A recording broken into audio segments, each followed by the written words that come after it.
All right, here's a problem that was presented to us where we have a particle that's moving along a line, and the velocity is given by 4t minus 6. This velocity is measured in meters per second, and we want to find the total distance that the particle travels over the time interval from 0 to 3. So the first thing we want to do is take a look at what this thing would look like if we were to graph it.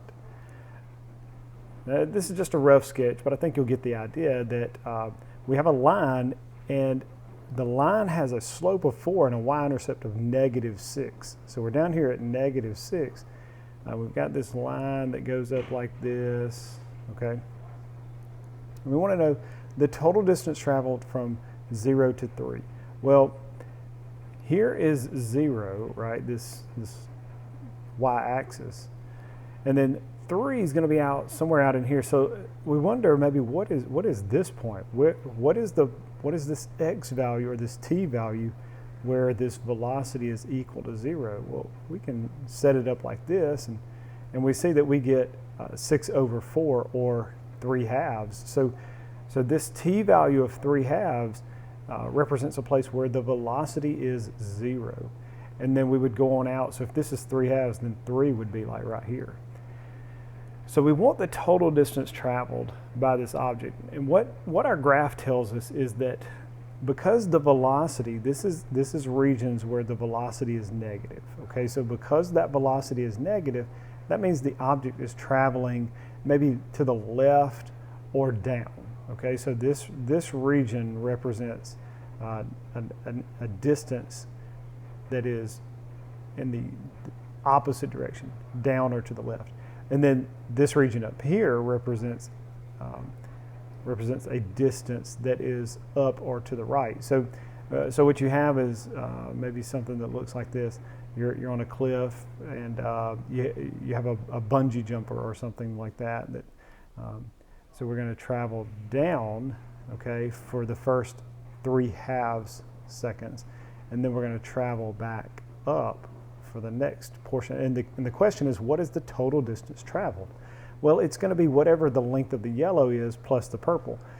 The reason I'm really going through all of that is to say that this region, this red region, is going to have a negative value, and we need to take the absolute value of that. So we're going to have the integral from 0 to 3/2 of 4t minus 6 dt, and we're taking the absolute value of that. And again, we know that we need the absolute value because that represents a distance that is below the x-axis. Okay, so it's still distance. The fact that it's below the x-axis just tells us that it's down or to the left.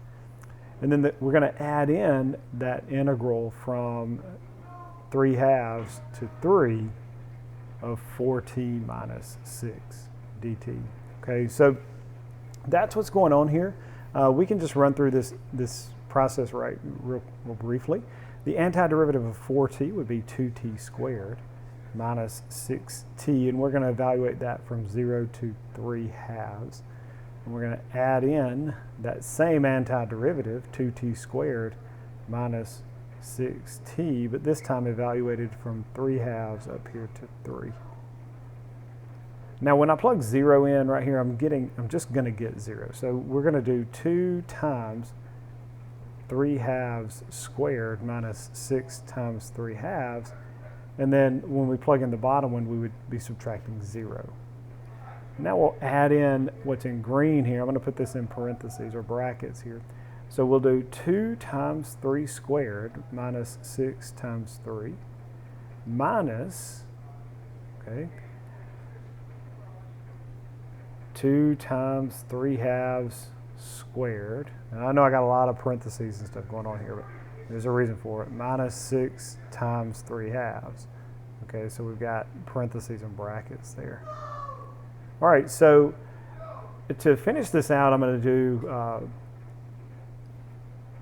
2 times 9/4, okay, minus 18/2. And I'm not simplifying any fractions yet. I just want to leave things alone here. And then plus 2 times 9. If you hear some things going on, that may be my son playing video games. I apologize for that. minus 18 minus 2 times 9/4.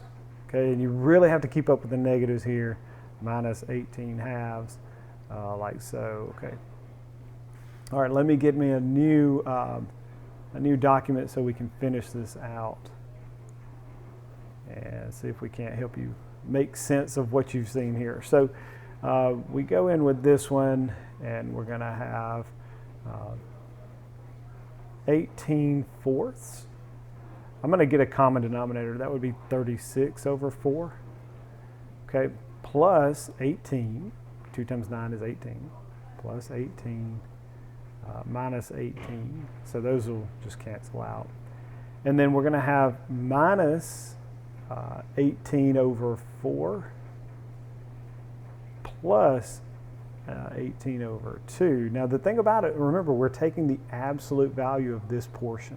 Okay, so 18 minus 36 is negative 18, right? 18/4. And here we're going to have something very, very similar. This would turn into 36/4. And negative 18 and 36 is 18. So this is 18/4 or 36/4, which is 9. Okay, so in this case, the total distance traveled would be 9 meters. So I know that was a real number heavy, I do understand, and I apologize, but that's just kind of the nature of calculus. Now let's talk about why the integral. Why do we take the antiderivative? Because if we want to go from velocity to the total distance traveled to position, that would be a type of position, then we would do the opposite of the derivative, which is the antiderivative. Okay, remember, to get from position to velocity, to go from position to velocity, we take a derivative. So to go backwards, we would take an antiderivative. Okay, all right, good luck with that. I hope that helps.